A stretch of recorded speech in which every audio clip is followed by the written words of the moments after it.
Hello guys, last class में हम सब सिंपल परमानेंट टिश्यू कर चुके थे और आज की क्लास में हम कॉम्प्लेक्स परमानेंट टिश्यू करने वाले हैं। एक बार मैं क्विक रिव्यू दे देता हूँ। सिंपल परमानेंट टिश्यू में हमने पैरेन्काइमा, एरेन्काइमा, क्लोरेन्काइमा, स्क्लेरेन्काइमा वगैरह के बारे में पढ़ा था। और उसके बाद आज जस्ट हमें एक इम्पॉर्टेंट सी चीज़ करनी है, that is complex permanent tissue. पहली बात तो मैं आप सभी को बता देता हूँ कि जो कॉम्प्लेक्स परमानेंट टिश्यू है वो अलग अलग टाइप ऑफ सेल से बनता है। जो सिंपल परमानेंट टिश्यू था ना, वो सिंगल टाइप ऑफ सेल से बनता है, मतलब एक जैसे ही सेल्स बहुत सारे होते हैं, उससे सिंपल परमानेंट टिश्यू बनता है। अगर अलग अलग टाइप के सेल्स कंबाइन होकर बनाते हैं, that is called complex permanent tissue. Complex का मतलब क्या होता है? Something that is not simpler. तो कॉम्प्लेक्स समझ गया, क्लियर है। अब कॉम्प्लेक्स परमानेंट टिश्यू हर हायर प्लांट्स का डिस्टिंगुटिव फीचर है, मतलब जितने भी हायर प्लांट्स होते हैं उनके अंदर ये फीचर देखा जाता है। सिंपलर प्लांट्स में ये सब चीज़ें नहीं देखी जाती हैं।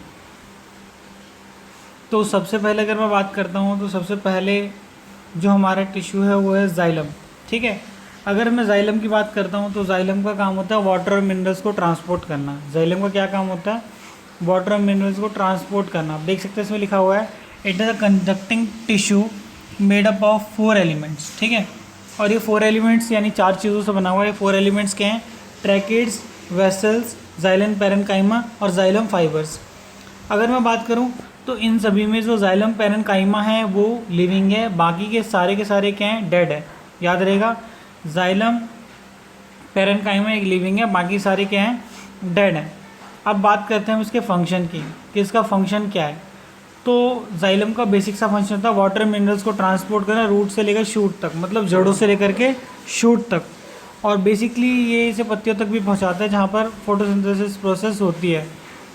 और अगर मैं आपसे बोलूँ रूट से शूट तक, तो कौन सी डायरेक्शन है? वर्टिकल डायरेक्शन, यानी अपवर्ड डायरेक्शन में जाता है। It also provide mechanical strength to plants. Clear है। तो ये बेसिक सी बात थी किसके बारे में? जाइलम के बारे में। अब अगर मैं आपसे बात करता हूँ फ्लोएम की, तो इट कंसिस्ट ऑफ 4 एलिमेंट्स। सबसे पहली चीज़ क्या है? जो तुम्हारा फ्लोएम है, फ्लोएम क्या करता है? 4 एलिमेंट्स कंसिस्ट करता है। तो ऑल इन ऑल फ्लोएम क्या करता है? 4 एलिमेंट्स कंसिस्ट करते हैं, यानी फ्लोएम में 4 एलिमेंट्स है।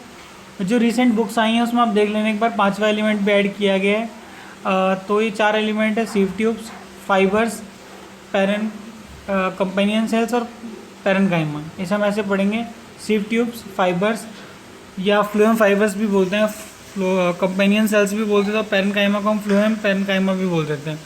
Phloem fibres are dead while others are living. याद रहेगा, जैसे हमने पढ़ा जाइलम में सारी चीज़ें मोस्टली चीज़ें क्या थी? डेड थी।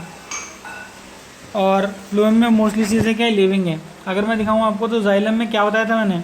जाइलम में सिर्फ और सिर्फ पैरेन्काइमा लिविंग था, और फ्लोएम में सारी चीज़ें लिविंग है और सिर्फ फाइबर्स क्या है? जाइलम फाइबर्स क्या है? डेड है।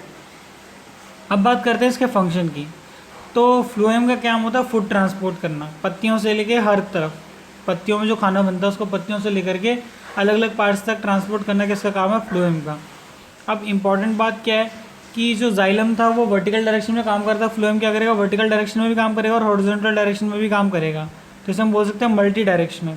याद रहेगा।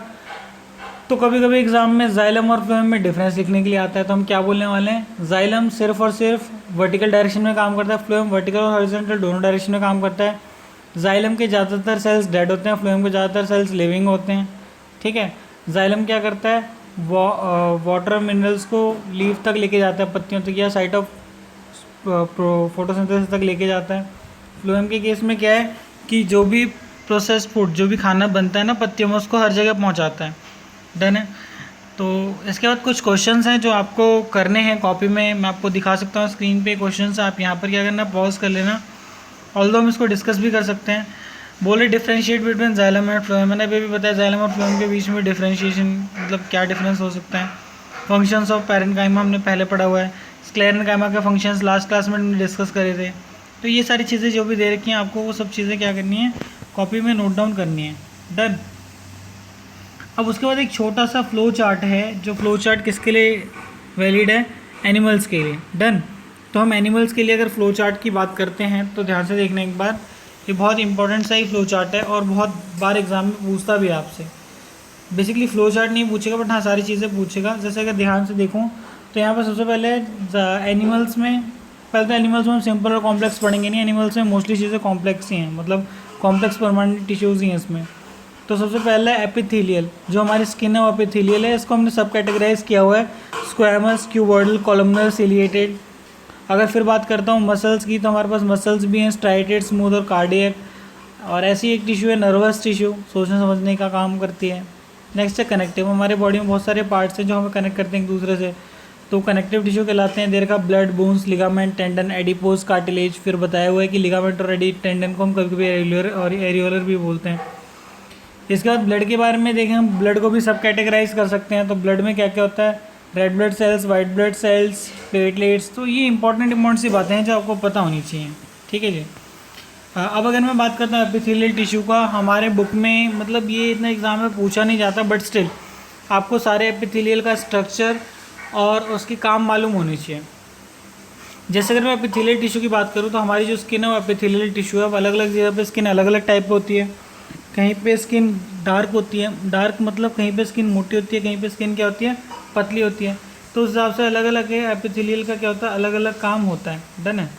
तो अगर मैं शुरू करता हूँ, तो सबसे पहली बात इसमें होता है it acts as protective. Obvious सी बात है, हमारी आउटर मोस्ट लेयर है ना, तो ये किसका काम करेगी, प्रोटेक्शन का। नेक्स्ट है cells are highly packed in form of continuous sheet. इसके अंदर जो इंटरसेलुलर स्पेस है वो नहीं होता, मतलब एकदम क्लोजली पैक्ड होते हैं, बिल्कुल भी गैप नहीं होता। Covers almost every organ and cavity. ये हमारी बॉडी के हर ऑर्गन और कैविटीज़ वगैरह को क्या करता है, कवर करता है। फंक्शन के बारे में कहूँ तो protect underlining cells from drying, अंदर वाले सेल्स को सूखने से बचाता है। Injuries, chemical effect, also protect from microbes, जितनी भी बीमारियाँ होती हैं इन सबसे बचाता है। नेक्स्ट इज एब्जॉर्प्शन में हेल्प करता है चीज़ों को, helps in elimination of waste products, secrete, sweat and enzymes etcetera. अगर मैं बात करता हूँ टाइप्स ऑफ एपिथेलियल की, तो सबसे पहले है स्क्वैमस एपिथेलियल। अब स्क्वैमस एपिथेलियल के बारे में बताया हुआ है कि made up of thin flat irregular shaped cells in form of tiles. ये टाइल्स की शेप में होता है। Found in delicate linings of mouth. कहाँ पर पाया जाता है, माउथ की डेलिकेट लाइनिंग में पाया जाता है। याद रहेगा नहीं रहेगा, कहाँ पाया जाता है, माउथ की डेलिकेट लाइनिंग में पाया जाता है। और अगर उसके आगे मैं बताऊँ तुम्हें, तो हुड पाइप, नोज, एल्वियोली, इन सभी जगहों पे भी पाया जाता है। ब्लड वेसल्स, टंग, स्किन। बेसिक सा काम है इसका मैकेनिकल इंजरीज से प्रोटेक्ट करना, जर्म्स और ड्राइंग से भी बचाना। और ये परमिएबल भी है, ऑब्वियस सी बात है, आउटरमोस्ट लेयरिंग तो परमिएबल होनी चाहिए, तभी तो कोई चीज़ अंदर या बाहर आ पाएगी। परमिएबिलिटी की वजह से तो आती है ना, बताया था मैंने सेल चैप्टर में। अगला है stratified squamous epithelial. Covers external dry surface, हमारी बॉडी की बाहर वाले सरफेस को कवर करता है। अब इसके अंदर बहुत सारे लेयर्स होते हैं, बहुत सारे लेयर्स में होने का रीज़न आपको पता है क्यों। अगर बहुत सारे लेयर्स नहीं हुई तो वियर और टीयर हो जाएगा, ठीक है। और वाटर प्रूफ होता है और हाईली रेसिस्टेंस टू इंजरी, क्योंकि बहुत ज़्यादा मजबूत होता है, इसलिए बीमारियों से बहुत ज़्यादा हमें प्रोटेक्ट करता है। नेक्स्ट है cuboidal epithelial. Has cube like cells. इसके पास जो सेल्स हैं वो कैसे हैं, क्यूब लाइक है। Which are square in section but free appear hexagonal. Square होते हैं लेकिन सेक्शन में, लेकिन दिखने में कैसे लगते हैं, हेक्सागोनल दिखते हैं। अब पाया कहाँ जाता है, it is found in kidney tubules, glands, thyroid vesicles etcetera. Helps in absorption, excretion, secretion. ये तीन चीज़ों में मेन हेल्प क्रिएट करता है। कहाँ, एब्जॉर्प्शन, एक्सक्रीशन और सिक्रेशन। सिक्रेशन मतलब स्टोर करना या किसी चीज़ को प्रोड्यूस करना। कॉलमनर एपिथेलियल, ठीक है। Have taller cells. अब कॉलमनर वाले के सेल्स कैसे हैं, टॉलर है। Forms lining of stomach, small intestine, gall bladder, oviducts, ये इन जगहों पे पाया जाता है। इसका मेन काम होता है एब्जॉर्प्शन और सिक्रेशन। नेक्स्ट है सीलिएटेड एपिथेलियल। अब सीलिएटेड एपिथेलियल क्या है, इनके पास थ्रेड लाइक स्ट्रक्चर होता है, सीलिया भी बोलते हैं उस थ्रेड लाइक स्ट्रक्चर को, इसलिए यहाँ पे क्या बोला हुआ है, ciliated epithelial. Found in sperm ducts, sperm duct में पाया जाता है। लाइन्स ऑफ ट्रैकिया में पाया जाता है, बोंकाई में पाया जाता है। Helps in movement of mucus in one direction through ducts, ये मूवमेंट करता है म्यूकस की, ठीक है। तो इन सभी के बाद हम आ जाते हैं अपने अगले टिश्यू के ऊपर, और अगला टिश्यू हमारा क्या है, मसल टिश्यू। सिंपल सी बात है, muscle tissue is responsible for movement. हम जितना भी मूव कर रहे हैं, हड्डियाँ जो हमारी मूव करती हैं, वो मूव किसकी वजह से करती है, मसल टिश्यू की वजह से करती है। डन। तो मसल टिश्यू के बारे में सबसे पहली बात बताइए कंटेन कॉन्ट्रैक्टाइल प्रोटीन, ये कैसा प्रोटीन कंटेन करते हैं? Contractile protein. And made up of muscle cells, ये किस चीज़ से बने होते हैं? मसल सेल्स से। नेक्स्ट है responsible for movement in our body and movement of our body, ठीक है। ये हमारी बॉडी में जितनी भी मूवमेंट्स हैं और जो हमारी बॉडी की मूवमेंट है, दोनों मूवमेंट्स को कंट्रोल करता है, समझ रहे हो। हमारी बॉडी में अंदर जो मूवमेंट है वो मूवमेंट इन आवर बॉडी है, और हमारी पूरी बॉडी मूव कर रही है, ये मूवमेंट ऑफ बॉडी। तो दोनों ही मूवमेंट किसकी वजह से? मसल्स की वजह से। अब अगर हम डिटेल में पढ़ें तो मसल्स 3 टाइप की होती हैं। वैसे मैं आपको थोड़ा सा रोक देना चाहता हूँ, बताता हूँ मसल्स 3 टाइप की कौन कौन सी है। वॉलेंट्री मसल्स, इनवॉलेंट्री मसल्स और कार्डियक मसल्स। वॉलेंट्री मसल्स क्या होते हैं? ऐसे मसल्स जो हमारे कंट्रोल में होते हैं उनको हम बोलते हैं वॉलेंट्री मसल्स, ठीक है। जैसे 4 लिम्स के मसल्स हैं। इनवॉलेंट्री मसल्स है, कुछ मसल्स ऐसी हैं बॉडी में जो हमारे कंट्रोल में नहीं होती, उनको क्या कहते हैं? Involuntary muscles. और एक स्पेसिफिक मसल है हमारे दिल की मसल, जिसको हम क्या बोलते हैं? Cardiac muscle. कार्डियक मसल की खासियत है थ्रू आउट लाइफ रिलैक्स और कॉन्ट्रैक्ट करता है, जिसकी वजह से धक धक साउंड प्रोड्यूस होती है, ठीक है। हर मसल के अंदर प्रोटीन होता है, उस प्रोटीन को हम क्या बोलते हैं? Contractile protein. इसी प्रोटीन की वजह से हमारी बॉडी क्या करती है? मूवमेंट कर पाती है। डन। अब इनके हिसाब से अगर हम पढ़ते हैं तो सबसे पहले striated muscle, they are known as striped, skeleton और वॉलेंट्री। इसको 3 नामों से जानते हैं, स्ट्राइप्ड, स्केलेटन और वॉलेंट्री। अगर मैं बात करूँ स्केलेटन, इसको इसलिए कहते हैं क्योंकि ये स्केलेटल मसल है, स्केलेटन से कॉन्टैक्ट में होता है। वॉलेंट्री क्योंकि हमारी मर्जी से मूवमेंट करता है। इनके ऊपर लाइट और डार्क बैंड होते हैं, मतलब एक डार्क लाइन होती है, एक लाइट लाइन होती है, ऐसे होता है ना, ब्लैक वाइट करके स्ट्रक्चर्स होते हैं। That's why it is called striped या striated. They are striated cause they have alternate dark and light stripes. They are attached to bones, so called skeletal muscles, क्योंकि हड्डियों से जुड़े हुए हैं, that's why they are called skeletal muscles. सबसे last important बात, ये हमारी कंट्रोल में है, इसलिए इसको हम क्या बोलते हैं? वॉलेंट्री। अब उसके कुछ फीचर्स हैं जो आपको याद रखना है। Last to last year exam में क्वेश्चन आया था वॉलेंट्री, इनवॉलेंट्री और कार्डियक मसल्स के बीच में डिस्टिंग्विश करने के लिए। जब तक आपको ये पॉइंट्स पता नहीं होंगे, आप डिस्टिंग्विश कर नहीं पाओगे, मुसीबत हो जाएगी। तो they have long cylindrical unbranched structure. क्या बताया? They have long cylindrical and unbranched structure. They are multi nucleate, बहुत सारे न्यूक्लियस इनके पास होते हैं।